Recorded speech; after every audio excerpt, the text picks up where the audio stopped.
not about the money. It's not Scrooge sitting there going, it's about having security and being able to put your kids through college and buying a house and taking a vacation and not losing your mind because, oh my God, I can't pay the bills. So you use all of these tools. You don't want to trade stocks? I don't blame you.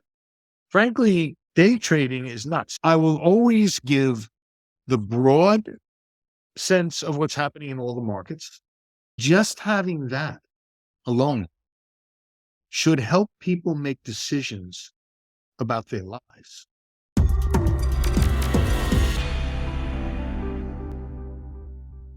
This podcast episode is sponsored by Astrology Hub's Academy. Wherever you are on your astrology journey, we have a class that will help you get to the next level. Well, hello, everybody, and welcome. For those of you who are new to our channel, we are so happy that you're here. You've just joined a worldwide astrological conversation that's happening here every single week, featuring some of the world's best astrologers. And if you are new, just go ahead and hit the subscribe button and the notification bell, and you can dive into the whole world of videos that we have here on this channel. And or if you're listening on the podcast, you can listen to all the audios. But for right now, we're going to be talking about how astrology can help you make important financial decisions now and over the next few years. And we have brought here for all of you financial astrologer and author, Mitchell Scott Lewis. So just a little bit about Mitchell. He has been practicing for more than 3 decades. He has an international clientele of renowned physicians, financiers, and entertainment industry professionals. And he worked on the New York Mercantile Exchange throughout the 90s, using astrology as a tool to help make different decisions as he was helping people with their finances. So Mitchell, I am so happy to have you back here on the Astrology Hub podcast. Thank you for joining us, and I can't wait to dive into this whole world of financial astrology with you here today. Thanks, Amanda. It's so great to be here. I love working with you and with your company. I know that for so many people, the financial reality is concerning. I mean, there's a lot of uncertainty. It continues to be more uncertain. There's a lot of variables people are talking about.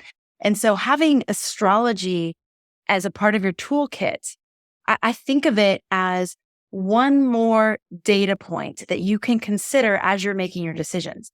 So you may have financial advisors in your life. You may not. You probably have friends talking about what's happening with the economy or their own money. You have the news and what you hear there. You can add astrology to that, again, that toolkit as a data point that's helping you to see what's actually happening. Oh, and then you have yourself, then you have your intuition, and you have your own internal guidance, right? But you can take all of those different pieces of information and start to parse out, what is true? What do I think is actually happening? Which of these things am I seeing? There's predictions and there's things happening, but then what actually happens? And having astrology as one more of those places where you can look for information is really, really helpful. I actually have people in my life now that go, here's the economy is looking this way. Amanda, I know you hang out with a bunch of astrologers. What does the astrology say? What's the astrology saying? And how can I use that to help me in my life? So Mitchell, I'd love to use this opportunity to talk about the different ways that financial astrology can help us, because it's not only stocks and trading and the stock market, right? There's also the economy in general. So can you talk to us about the difference between those two things, and then how financial astrology can help us with those two different things? You're absolutely right. The stock market is not the economy. As I pointed out in the webinar that we put out last summer, in the Depression, in the late 20s, after there was a depression from 1920 to 1922. Then the stock market started to explode and ran up to 1929. Everybody knows about the crash of 29. And it was devastating because it wiped out a tremendous amount of money and a lot of faith. But people who have been trading their whole lives shrugged it off and they bought it back right away. And they thought, well, okay, cleaned it out. And then in 1931, the market crashed almost 10 times deeper. In fact, the market went back to where it had gone in a depression in 1907. And it hit that very same point. And then it rallied for the next 6.5 years. In the worst depression we've ever seen, when the whole world was starving, when people could not get jobs, when they were selling apples on the street for 10 cents and begging for change, the stock market goes up. And if you had money in the depression and you knew what you were doing, you came out of that depression immensely. People made a fortune during the depression. And as we were saying earlier, before we came on, not everybody wants to trade. Not everybody, has that interest. I hear from a lot of people who say to me, I don't know what to do with my money. And I say to them, I give them some suggestions as to where to put it. And they say, but I'm not a trader. Yeah. I want to go and do this. I don't want to buy stocks and bonds. What can I do? Okay. Well, for one thing, you get yourself a good, what they call fiduciary investment counselor. Mm. Fiduciary means that by law, they have to put your interests before their own. Mm. Some do, some probably don't, but that is the rule. And if you have a good investment counselor whose age has something to do with this, if they're too young, they may never have dealt with a bear market. Mm. If they're a little bit older, they've seen it before. So they say, okay, look, I've been here before. I have a lot of friends, of course, wailing about their 401ks right now. Mm-hmm. There isn't very much you can do with that. Some people have a 401k or an IRA where they're allowed to sell the stocks but leave the money in the account. So I will recommend, well, you know what? I would pull out of the stock market for the next year and just leave it on the sideline. And then a year later, I'll try to convince them to put it back in the stocks. And you avoid this terrible up and down nauseating feeling that you get when you look at, oh my God, I lost 8%, 10%, 12%. But again, not everybody's going to do that. And so when it comes to their individual financial decisions, Mm-hmm. now you're talking about something different. Now you're talking more about lifestyle. If the markets are going to be weak for some time, as they have been the last year and a half, we're in a bear market. What do I do? Well, one thing, cash is king. You stash money away. You save. And you don't take that vacation or buy the new car or whatever it might be. You hold on to your money. For one thing, it's going to help you get through the rough times smoother. Also, if you have some money and things start to improve, then you can make some decisions that maybe you've been waiting to make. For example, the housing market, on everybody's mind right now. The housing market was hot as can be for the last bunch of years. And I started warning, in fact, even in the webinar that we put out last summer, that housing market's going to cool off. Yeah. For one thing, inflation has gone up. So the feds feel the only way to fight inflation is by raising interest rates. What happens when you raise interest rates? Mortgages go up. Then not only are you going to pay more if you buy a new house, but you may not qualify. Mm. And so all of that is starting to seep into the housing market, and the housing market is a mess right now, especially in certain cities. Remember, the whole world doesn't trade at the same time. For example, in the crash of '08, you could have bought a house in Las Vegas for $17,000 that today is worth $1.5 million. Mm. Because everybody had overextended. They had bought too many houses and they were investing in houses because that was what you did. And they didn't have astrology, seriously, to tell them this is the end of it. Look, it's the same thing I did when I was on the floor and the dot-com bubble hit. Mm. The dot-com bubble hit, people had a company called dogs.com. It had nothing, didn't even have a store, but the stock went from 80 cents to $75 on nothing. Okay, it's astrology. Jupiter and Uranus went into Aquarius. Aquarius rules technology. It rules the NASDAQ. And these two planets, Uranus rules Aquarius and Jupiter's expansion and growth, go into Aquarius, and the whole NASDAQ explodes. Then Jupiter left Aquarius. Astrologers know this. Other people don't. Now, they may have instincts, like you said before. Intuition is very powerful. There are people down on Wall Street that have never looked at an astrology chart in their lives. They're worth billions of dollars.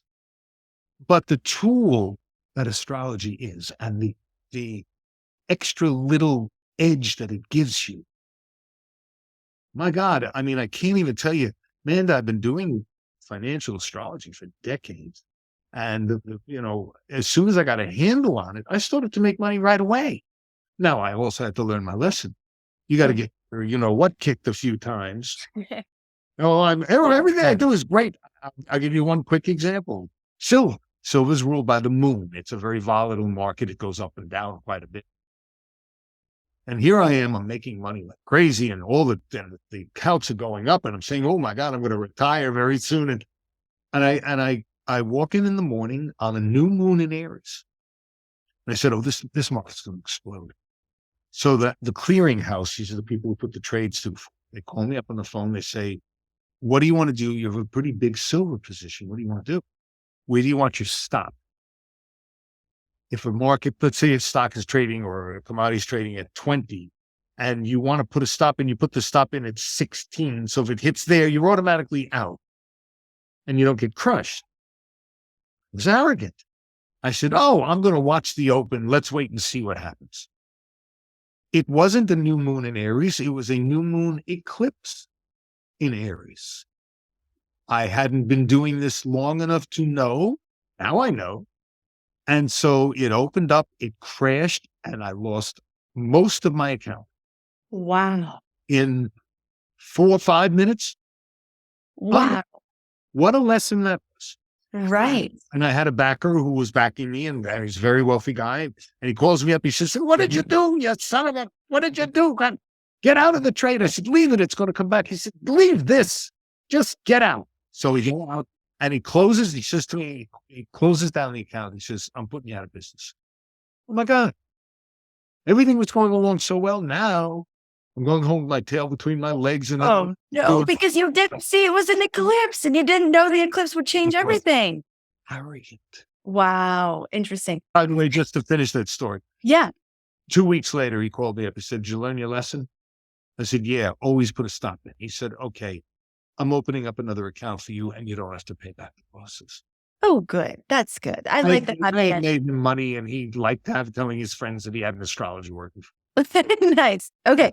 So we have how astrology can help us read the stock market, which is different than the economy. But you can also use astrology to read the economy. Right. So let's talk a little bit more about that, because we started talking about that, at least with the .com bubble burst. We talked about that a little bit. We talked a little bit about the housing market. How does astrology in general help us with the economy? Okay.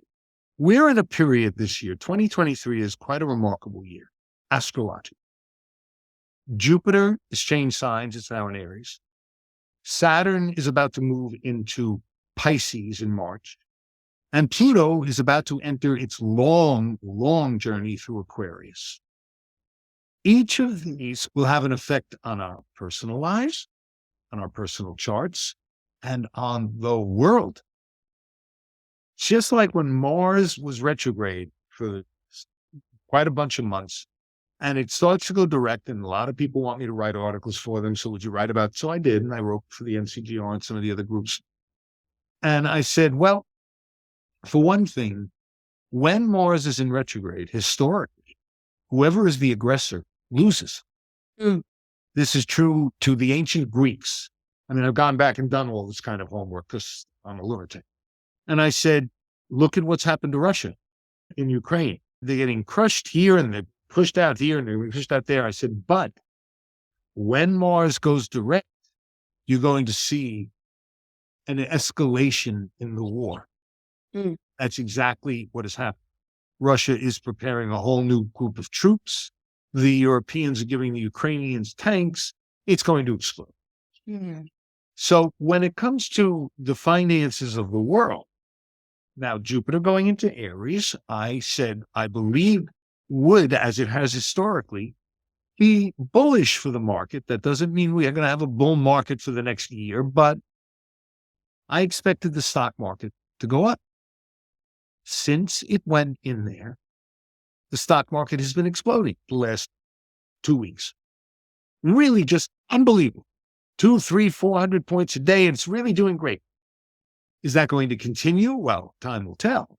And again, you need to know how to trade. But that's one thing. We have what I believe is a bottom being put into this bear market. Doesn't mean it's not going to go down and back up and down and back up. That's the nature of the beast. That's what it does. Markets move. However, there is growth in certain segments, and there's been shrinkage in others. For example, Saturn's been in Aquarius. It's getting ready to go into Pisces. Aquarius, like I said earlier, rules technological things. What have the tech stocks been doing the last 2.5 years with Saturn in Aquarius? They're getting crushed. Apple is doing better than the others. It's only down 25%. Tesla's down 63%. This is, a tremendous amount of money has been lost on paper, with Saturn being the planet of restriction traveling through the tech stocks. I told people, I warned them, I said, stay away from the techs.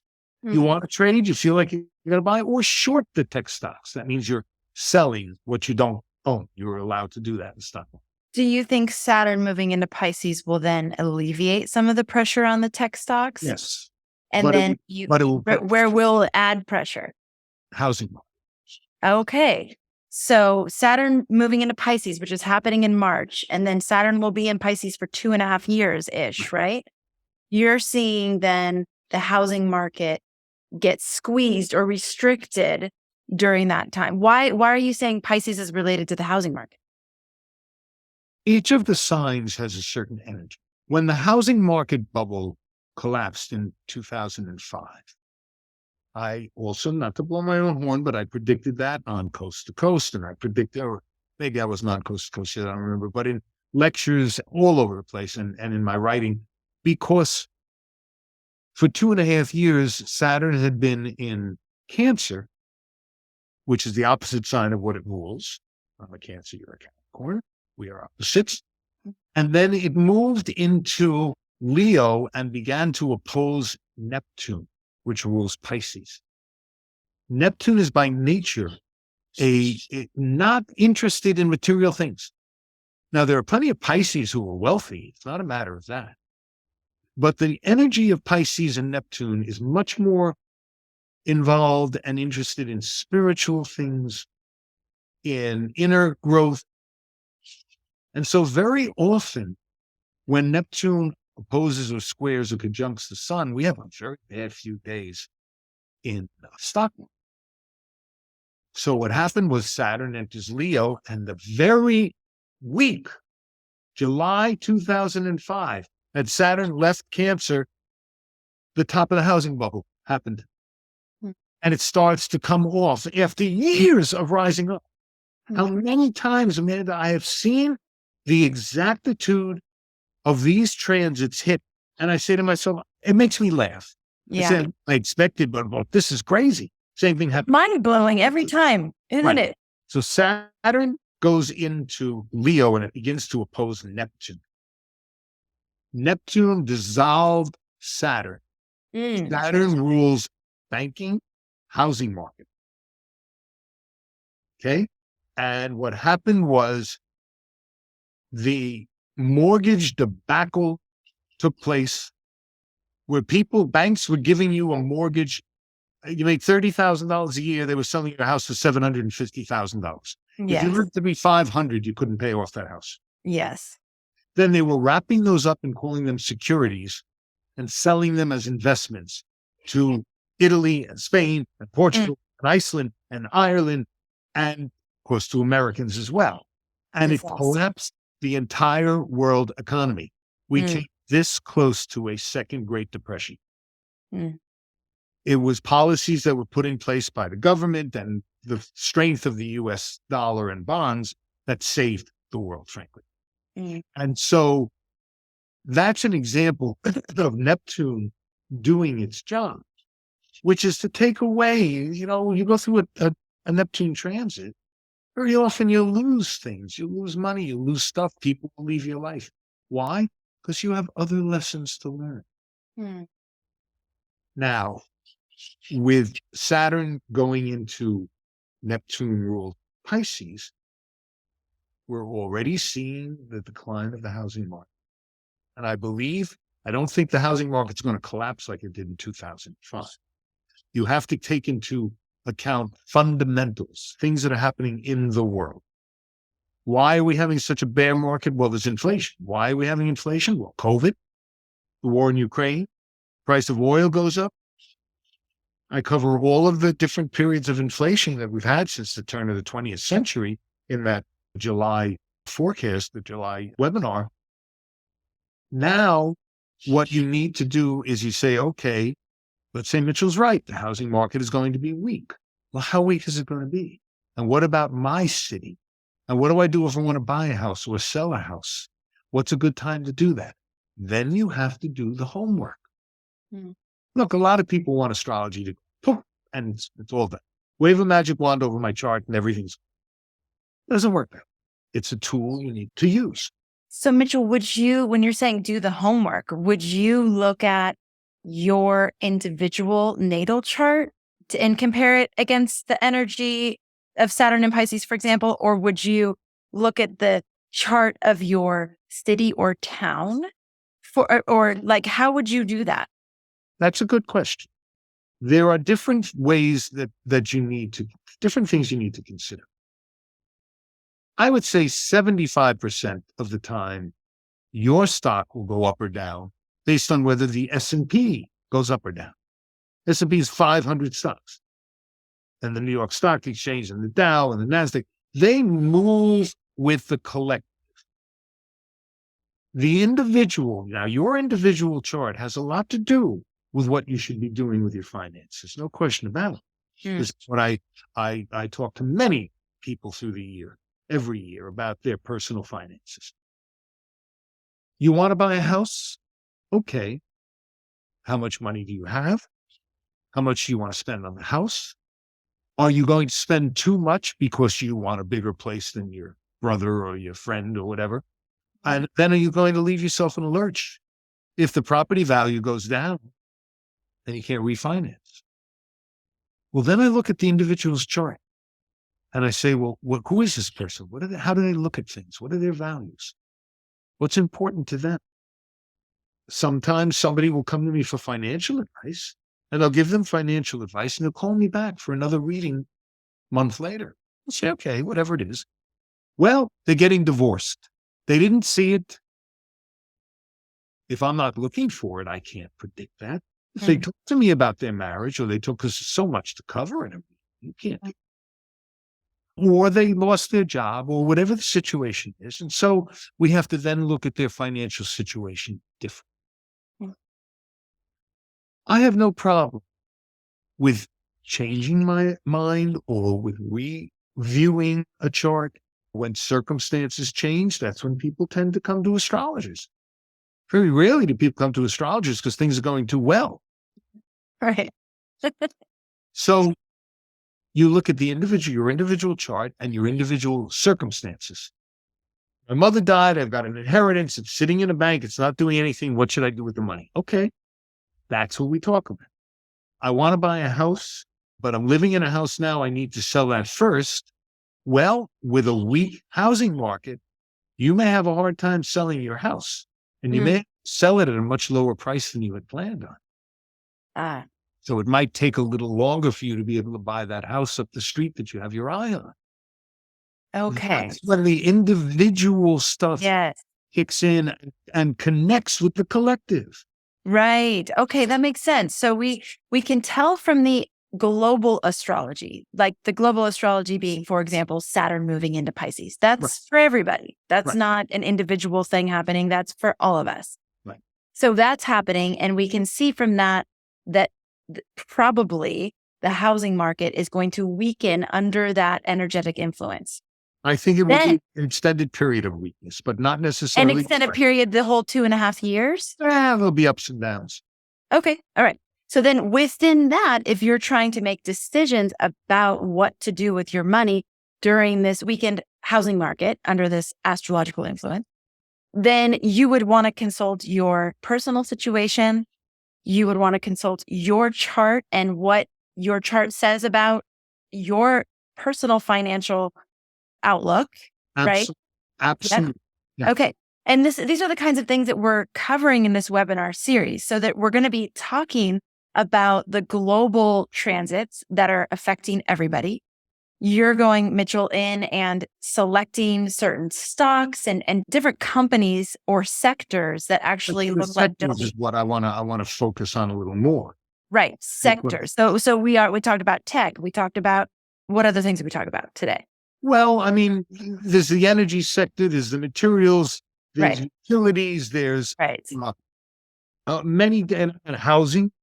Right. And for example, with the housing market, maybe you want to get a purchase. Some people want to buy a second house for income or whatever it might be. Is Right. it the time to do it? Yeah.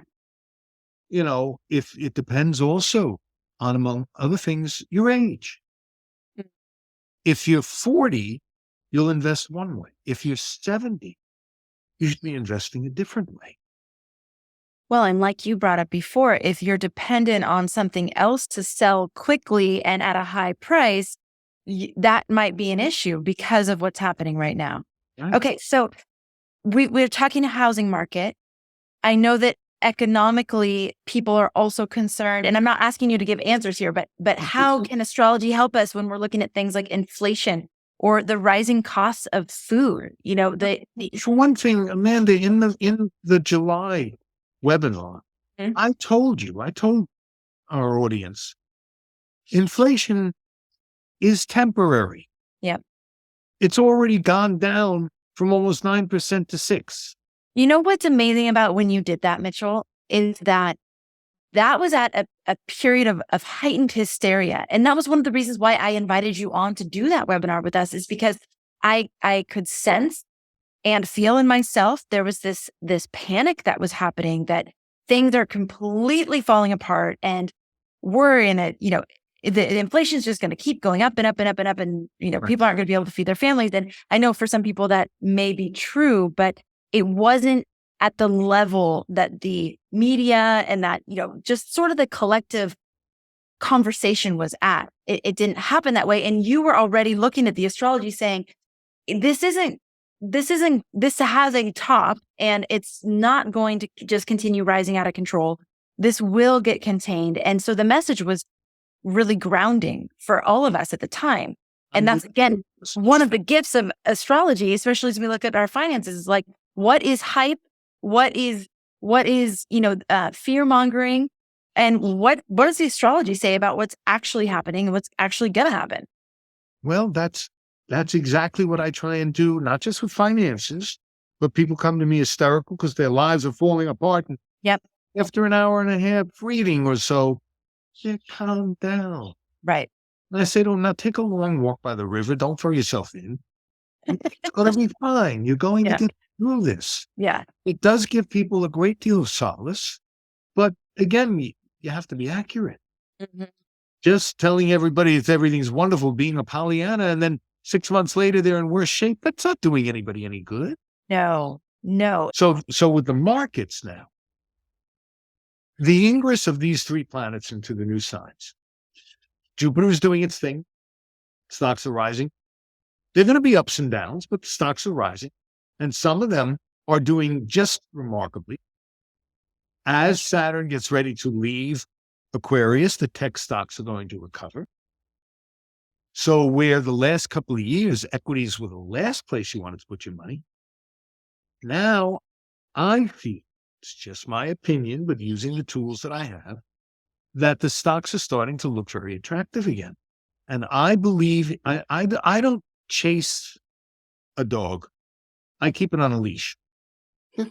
I believe that if you invest slowly and carefully, again, you have to use common sense. And the old saying, common sense is not that common. Yeah. I'm buying stocks. I'm buying a little here, a little there. I like a company. I'll buy a bunch. I'll take a look. It goes upward. Whatever it's doing, I like it. I'll buy a little bit more. And if I don't like what it's doing, I'll sell it. If I lose a small amount, that's part of the game. Now, again, not everybody out there wants to buy and sell stocks. That's okay. Inflation is being tamed worldwide. It's much less than it was. For one thing, energy prices, which is what spikes inflation almost always. Europe has cut itself off from Russian gas, and they've done it rather successfully. And so the price of oil and gas have been going down for months. At the peak, I think a gallon of gas here was almost $6 a gallon. Now it's around $3. Hasn't recovered like that in Hawaii. I wish it had. We're still close to $6. But Hawaii is a different case. Remember, you got to ship everything in. Right. You can't drive a truck to Hawaii. Right. And there are built-in costs. It's one of the reasons why Hawaii is such an expensive place. The cost of living in paradise, eh? But you got the birds and the flowers. Yeah. Okay. Sorry. I digress. Okay. Okay. So all right. So now, could something change geopolitically or in some other way? Absolutely. Russia blows up, the Paris. Okay, then all bets are off. Mm-hmm. Something happens politically in the U.S. or in the world events and changes the dynamics of the economy, well, then you have to redesign it. But as things stand now, inflation has been tamed. They will continue to tame it. Unfortunately, the price of taming inflation means a lot of people lose their jobs. Interest rates continue to go up, which is a mixed blessing.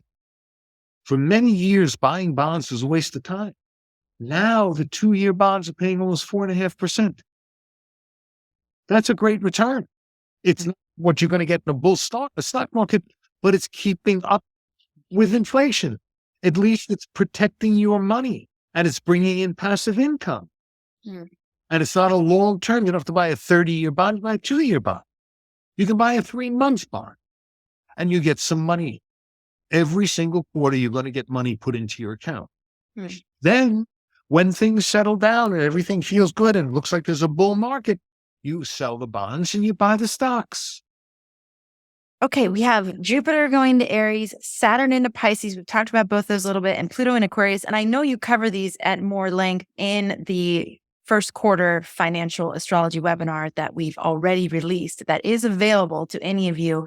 If you decide you want to join the whole year and get a quarterly financial outlook update from Mitchell each quarter, then you can actually pay for the whole year at once and get one of the quarters free, which is an awesome deal.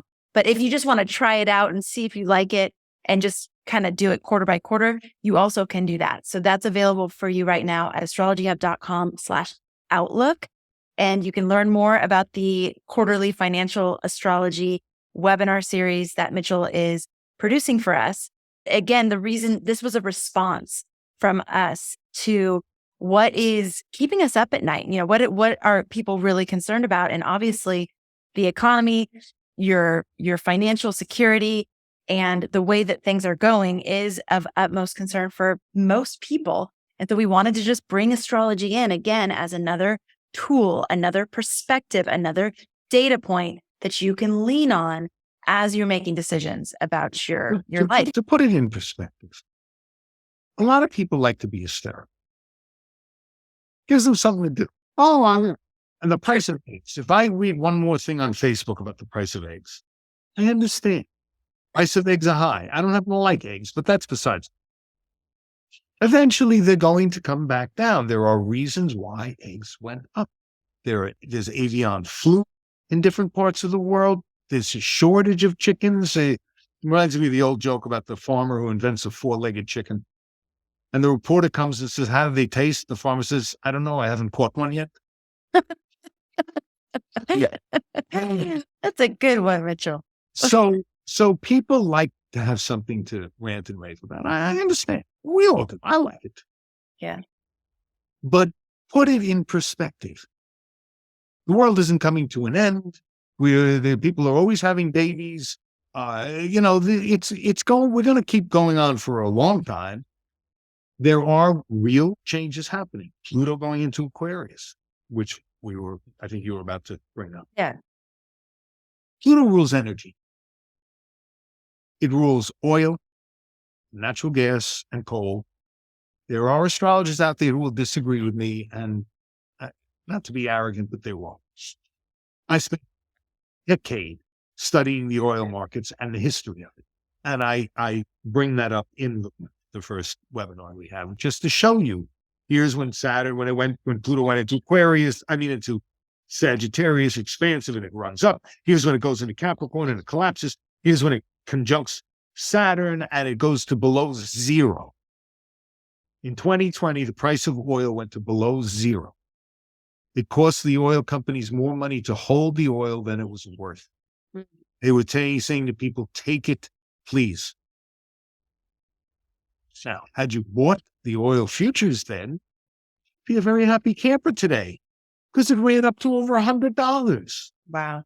These are the kind of trades you wait for your entire life. If you had one or two a year, oh my God. Last year with the three stocks that over the last 2 years, AMC and CGC, which is a marijuana company out of Canada, the other one right offhand, they were tremendous trades. And I was very happy, and you don't get piggy. I told you before, there's an old saying on Wall Street, bulls make money, bears make money, pigs get slaughtered. Take the money off the table. You sell 3/4 of it. You keep a little on it, whatever it is. You do that over and over and over again.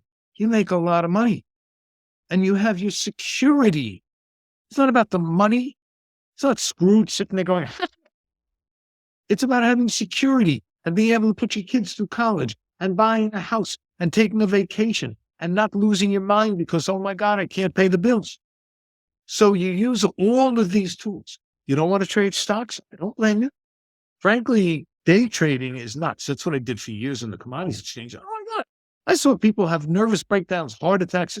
It's nuts. Definitely not for everyone. Like, I know I will never be a day trader, and I'm sure there's a lot of people in our audience who feel the same way. We just want to use the astrology as a place of input for what's happening. I will always give the broad sense of what's happening in all the markets, including bonds and the dollar and the international and all this other stuff. Then we will look at individual sectors or stocks. If I see something very attractive, I will carefully, offer that. But just having that alone should help people make decisions about their lives. I think it's time for me to retire. I'm 65, 68, whatever it is. What do you think? Well, I have to look at your chart. I have to look at what your investments are. I don't want to know your bank account numbers or anything like that. I want to know, I got $500,000 in this. I got 400,000 over there. I got whatever it is. Okay. What is your cost of living? What are your goals? What do you want to do for the rest of your life? If you take too much out every year, you're going to be broke when you're 81. To take out just enough, and that's where you need a financial advisor who sets up estate planning for you. So, Mitchell, we're going to be getting guidance again that we can apply collectively, where we're watching the cosmic tides and how those are affecting our financial reality here on Earth.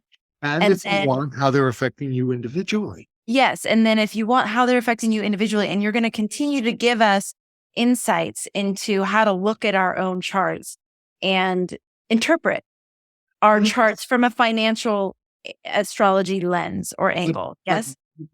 Very often, some of these issues require a personal session just to look up stuff. But I'm also going to discuss, because people, many of your followers study astrology and they know quite a bit about it. Mm-hmm. So I'm going to show what makes a day trader, what makes a long-term position trader. Now, people say to me, based on my chart, what stock should I buy? That's silly. Mm-hmm. It's just, you buy the stocks that go up and you sell the ones that go down. But it does have a lot to do with how they trade. Well, Mitchell, we are really looking forward to having your guidance all year long so that people can continue to tune in every quarter, get a lay of the land, get some idea of the direction of both the markets and the economy, because we've established that those are two different things and they're not always going in the same direction. So giving us some insights into the direction that those two things are going in.